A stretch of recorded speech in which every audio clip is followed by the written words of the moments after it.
yaitu Afdilni Official. Jadi hari ini Bapak akan membahas bab kedua, melanjutkan materi kita sebelumnya. Jadi di sebelumnya Bapak telah membuat beberapa video mengenai bab pertama, yaitu masalah bilangan. Sekarang yang kedua, Pak akan membahas masalah himpunan. Jadi poin penting atau materi inti daripada himpunan di pertemuan pertama, yaitu yang pertama definisi, di sini definisi. Yang kedua lambang daripada himpunan. Ketiga anggota himpunan. Keempat adalah himpunan beberapa bilangan. Nanti kita kasih contoh. Yang kelima adalah menyatakan himpunan. Yang terakhir adalah kardinalitas himpunan. Nah, jadi ini kita awali karena materi kita udah ada 6 poin yang akan kita bahas pada hari ini. Jadi yang pertama, kita mulai daripada definisi. Buat ya, definisi dari sebuah himpunan itu sendiri. Jadi kita akan membuat definisinya dulu untuk memahami materi ini. Jadi definisi dari himpunan itu adalah, jadi himpunan adalah,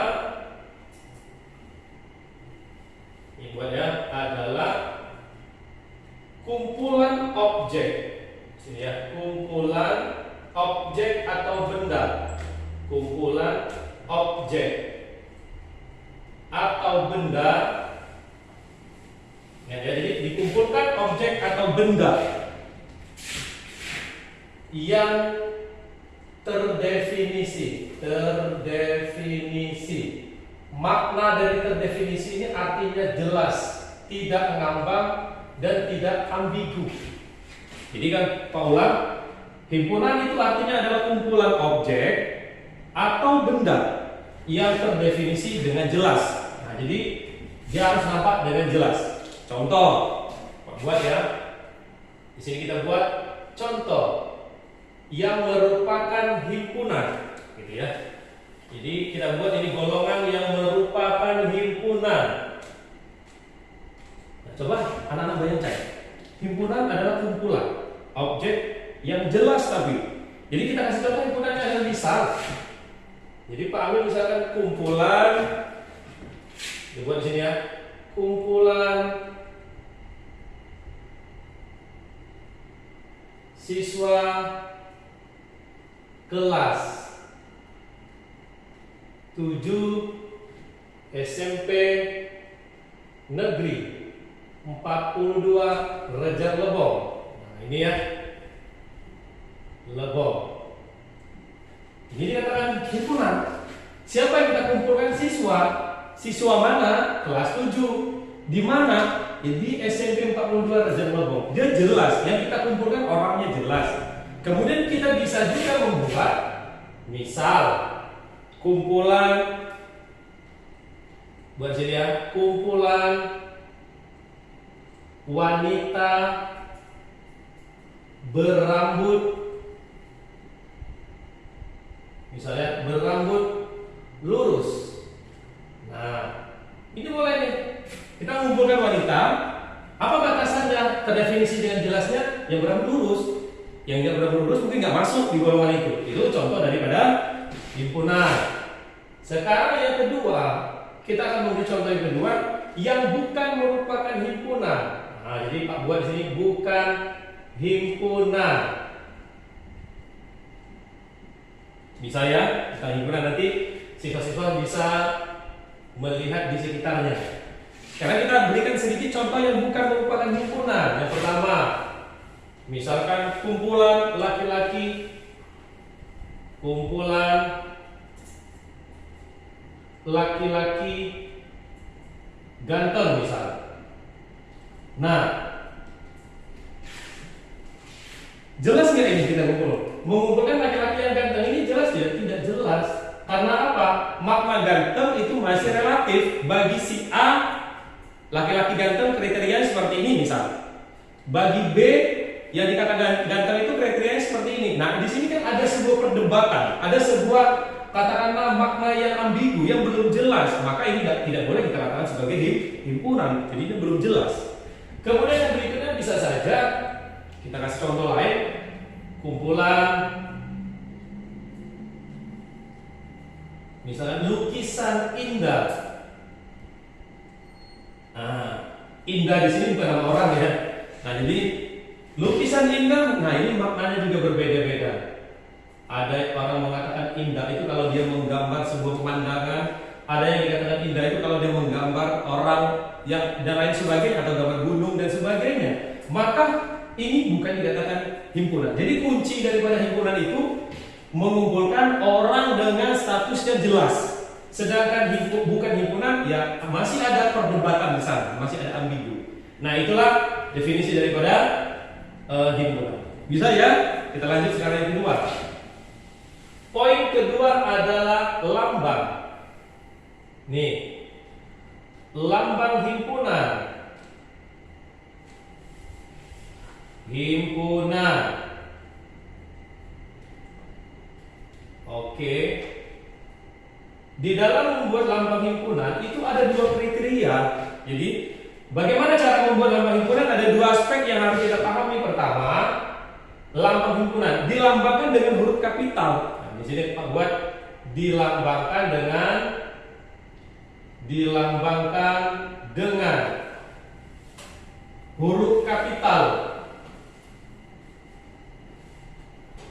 Pak rasa semua kita tahu itu ya, huruf kapital itu bagaimana bentuknya. Huruf kapital itu bisa kita pilih saja, boleh huruf A tapi besar dia, B, C, seterusnya. Jadi bebas saja, boleh menggunakan A, B atau C dan seterusnya. Kemudian yang berikutnya jangan lupa nanti diikutkan di sini pura-pura awal ya, diberi. Nah, diberi kurung kurawal,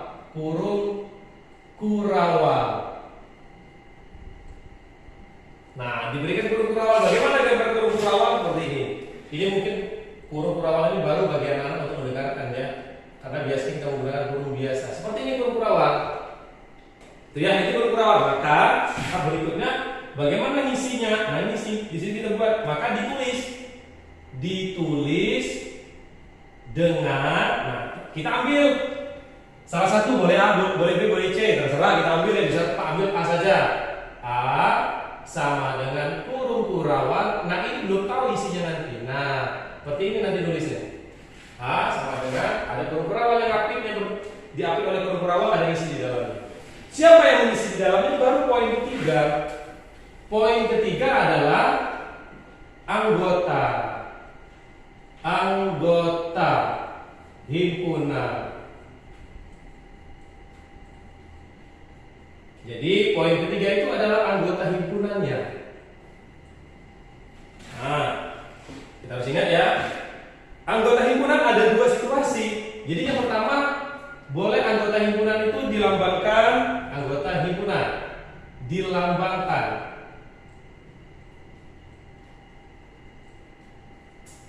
dengan, nah seperti ini simbolnya, seperti ini, elemen. Ya, jadi ini elemen, artinya anggota ya. Jadi ini artinya elemen atau anggota artinya ini. Nah, ini anggotanya. Kalau ada simbol seperti ini, anggota. Seperti itu ya. Kemudian berikutnya ada yang lambang bukan himpunan. Lambang bukan himpunan. Lambang bukan anggota. Ditulis dengan seperti ini. Kita buat tetap dia elemen, dibuat seperti ini tapi ada garis. Nah, ini artinya bukan anggota. Bukan anggota. Contoh. Saya buat ini contoh. Untuk satu lagi sebelum contoh. Berikutnya kita beri tambah lagi. Satu lagi ya. Poin ketiga, anggota ditulis dengan huruf kecil gitu ya. Kalau lambang himpunan tadi huruf kapital gitu ya. Jadi anggota ditulis dengan huruf kecil. Anggota himpunan ditulis dengan huruf kecil. Nah, ditulis dengan huruf kecil ya, tidak boleh dengan huruf kapital.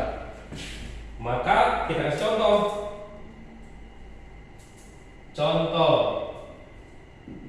Ini Pak ambil di sini contohnya.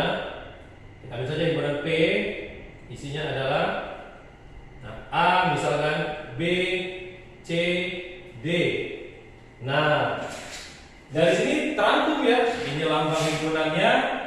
dilengkapi huruf kapital. Nah, yang di dalam ini yang titik-titik ini dikatakan anggota. Gitu ya. Jadi anggota itu diapit oleh huruf Kurawal. Ini anggota ya, diapit oleh huruf Kurawal. Ini bisa kita jabarkan berdasarkan ini. Jadi kalau Pak buat misal dari sini dijabarkan, maka diperoleh. Kita peroleh kalau kita jabarkan, kalau kita mau buat kalau A itu anggota dari himpunan P, atau boleh ditulis dengan apa kita tulis? A elemen dari P. Nah, P-nya P besar ya. Kemudian boleh juga kita buat C anggota dari himpunan P, ditulis apa kita tulis?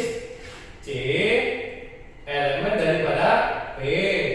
Seperti itu ya. Atau juga kita boleh nyatakan bukan himpunan. Misal Pak buat misalnya sini F bukan, nah, ya, bukan anggota daripada P, maka ditulis. Nah, apa kita tulis di sini? F bukan anggota daripada P. Seterusnya ya, bisa kita lakukan demikian. Paham anak-anak? Jadi inilah mengenai anggota himpunan. Bisa dipahami ya? Oke. Selanjutnya poin keempat adalah himpunan bilangan. Nah, himpunan bilangan. Himpunan bilangan. Kenapa ini harus kita buat himpunan bilangan ini? Nanti ada beberapa soal selanjutnya nanti dia tidak menuliskan lagi anggota himpunannya. Dia menganggap bahwasanya kalian sudah menerima materi ini sebelumnya. Jadi kita buat himpunan bilangan yang memang sudah resmi, telah dibentuk oleh himpunan itu sendiri ya. Yang pertama buat di sini himpunan, pastikan saja himpunan bilangan bulat. Bilangan bulat di bab sebelumnya kita telah menjelaskan ya.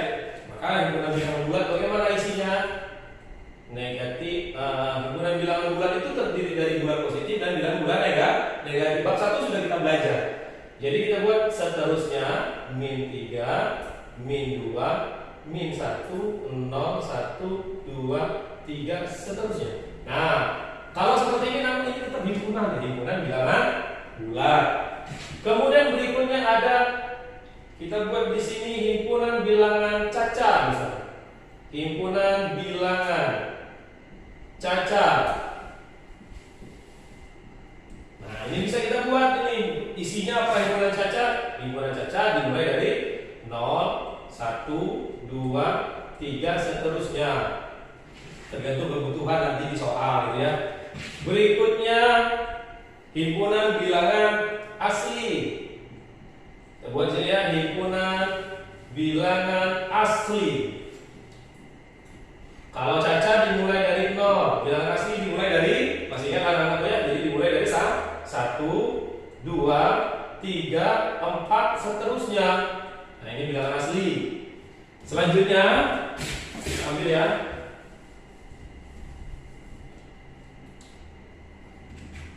Ambil nih. Hapus nih.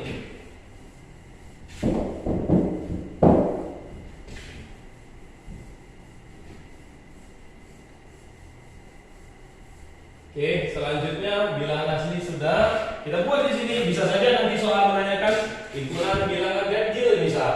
Nah, jadi kita buat sini himpunan bilangan ganjil. Semuanya sudah paham bilangan ganjil dimulai dari 1 seterusnya ya, 1, 3, 5, 7 bertambah 2 seluruhnya ya. Ingat ya, ini yang sudah pernah kita pelajari di sini. Kemudian berikutnya ada himpunan bilangan genap misal. Himpunan bilangan genap. Nah, untuk bilangan genap bisa kita awali daripada angka 2 ya. Jadi kita buat di sini 2, 4, 6, 8 seterusnya. Oke. Terakhir, ini menurut Pak saja ya, yang selebihnya nanti kalian pelajari saja. Yang berikutnya misalnya himpunan bilangan prima. Nah, ini kadang-kadang ada dari soal himpunan bilangan prima. Prima. Jadi kalau kalian kata-kata himpunan harus pakai huruf awal ya. Bilangan prima adalah bilangan yang bisa dibagi dengan dirinya sendiri kecuali satu ya. Nah, seterusnya. Jadi himpunan bilangan prima adalah bilangan yang dapat dibagi dengan diri sendiri kecuali satu. Udah, inilah beberapa contoh daripada himpunan bilangan yang anak-anak harus kuasai supaya nanti ketika menemukan soal kita tidak repot-repot lagi cari bilangannya ya. Yang penting kita udah hafal itu bilangan bulat dan seterusnya. Nah, poin kelima, menyatakan himpunan. Menyatakan himpunan.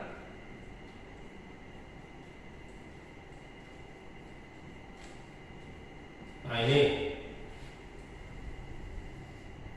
menyatakan himpunan itu ada tiga. Jadi bisa anda lihat ya, kita menyatakan himpunan itu ada tiga. Yang pertama dengan menggunakan metode namanya raster. Nah, yang pertama metode raster. Apa itu raster? Mendaftarkan anggota secara langsung. Mendaftar anggota. Anggotanya didaftar secara langsung ya, didaftar anggotanya. Kemudian yang kedua, dengan menggunakan metode deskripsi. Nah, atau deskripsi. Apa ini? Deskripsi yaitu dengan menggunakan kata-kata. Menggunakan kata-kata. Nah, yang berikutnya, yang terakhir, dengan notasi. Nah, dengan lambang ini yang susah ya. Notasi. Notasi itu artinya dengan menggunakan lambang. Nah, ini yang kadang-kadang susah itu yang di lambang ini ya. Kalau dua ini saya rasa tidak bermasalah. Nah, ini tiga cara untuk menyatakan sebuah himpunan. Jadi yang pertama ada raster, yang kedua ada deskripsi, yang ketiga itu dengan notasi. Kita akan berikan contoh satu-satu ini. Ini Pak kasih contoh. Contoh.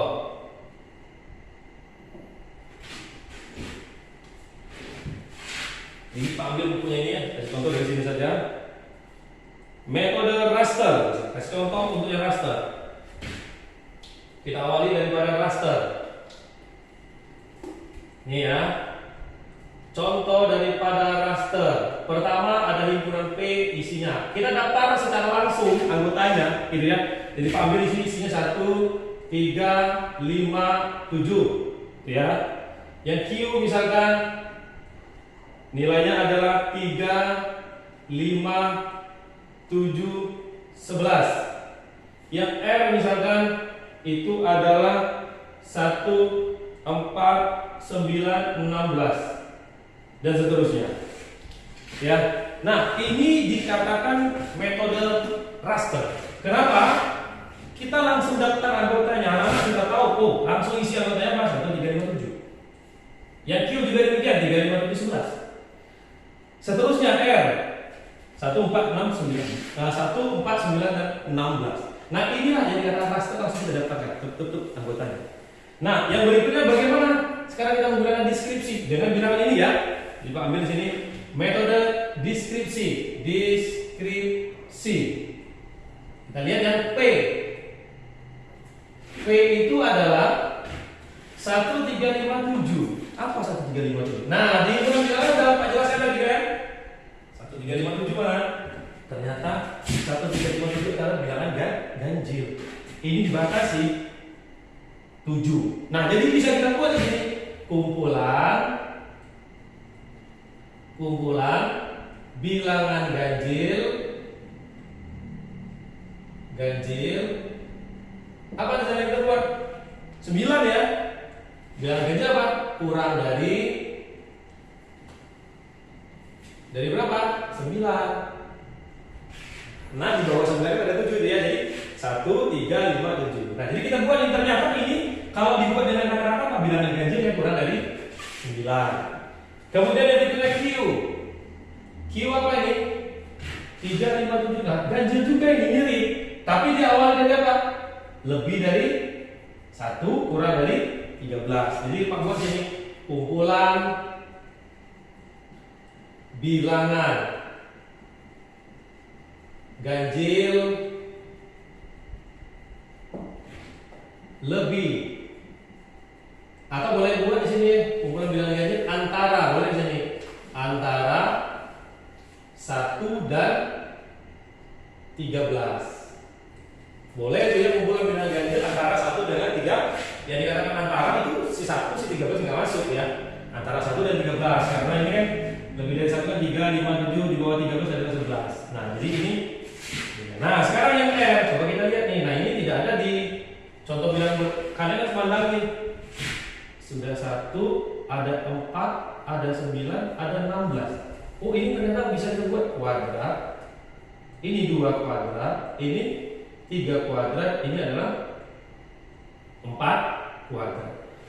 1, 2, 3, 4. Kita lihat. 1, 2, 3, 4. 1, 2, 3, 4 adalah bilangan asli. Jadi Pak buat di sini adalah apa? R adalah kumpulan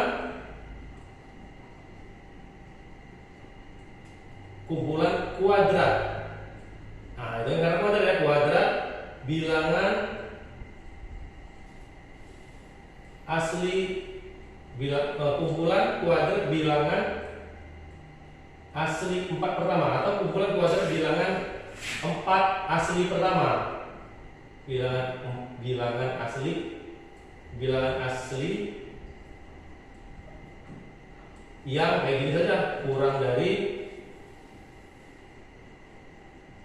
5 boleh juga ya. Nah, kumpulan kuadrat bilangan asli yang kurang dari 5. Bilangan asli yang kurang dari 5 artinya harus 4. Kuadrat kan tadi ya. Nah, itu dikatakan metode deskripsi. Selanjutnya yang terakhir, notasi. Notasi. Sebelum Pak buat di sini, kita garis bawahi dulu. Cara nulis notasi itu ada 2. Jadi nulis notasi itu ada 2. Yang pertama harus kalian ingat ya, nulisnya itu adalah misal P X di mana X titik-titik, seperti itu ya. Atau P yang satu lagi boleh kita tulis X di mana. Nah, di sini X-nya di sini terjepit seperti ini. Ini angka ya. Nah, boleh di sini kan ya simbolnya kurang dari atau tergantung ya. Nah, ada 2 tuh penulisan daripada notasi. Bisa bacanya itu di mana X kurang dari apa atau lebih dari apa nanti tergantung. P X di mana X. Nah, ini kalau seperti ini penulisannya di antara. Kalau yang seperti ini terkhusus yang berada di antara. Ini di antara ya. Kalau ini biasanya bentuk tunggal secara umum saja, ya. Jadi kita buat notasi daripada soal kita.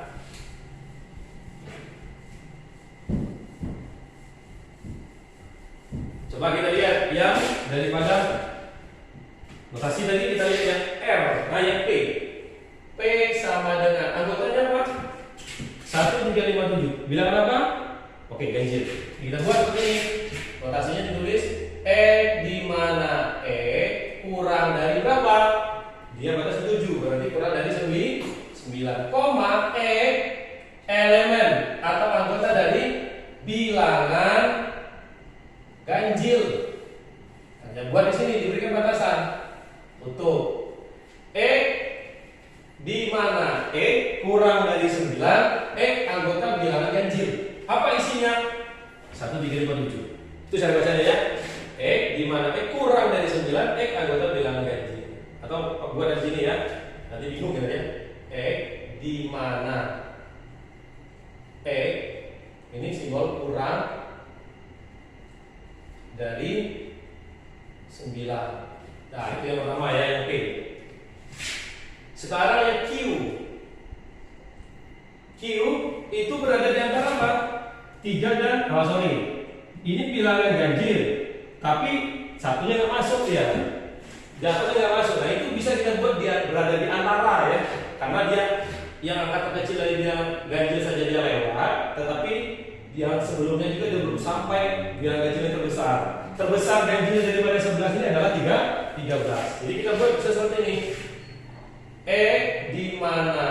Nah, lebih dari 1 kurang dari 13, anggota bilangan ganjil. Ini ya. Ini sering salah kita tuh ya. Di mana? Jangan lagi di sini, bukan bacanya di mana 1 kurang dari itu udah ya. Di mana? Lebih dari 1 kurang dari 13. Anggota bilangan yang di. Artinya isinya nanti 35, 7, 11. Selanjutnya bisa nanti dibuat ya. Saya tadi ya. Di mana X lebih dari 1 tetapi kurang dari 13. Kurang dari 13. Tutup ini aja. Tadi selanjutnya PQR. R adalah bilangan apa? Kuadrat. Bilangan hasil pertama. Boleh kita buat seperti ini saja. Misalkan di mana X sama dengan Y kuadrat. Y adalah anggota bilangan asli.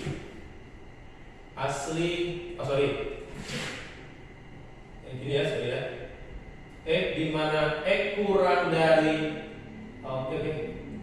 di mana X sama dengan Y kuadrat,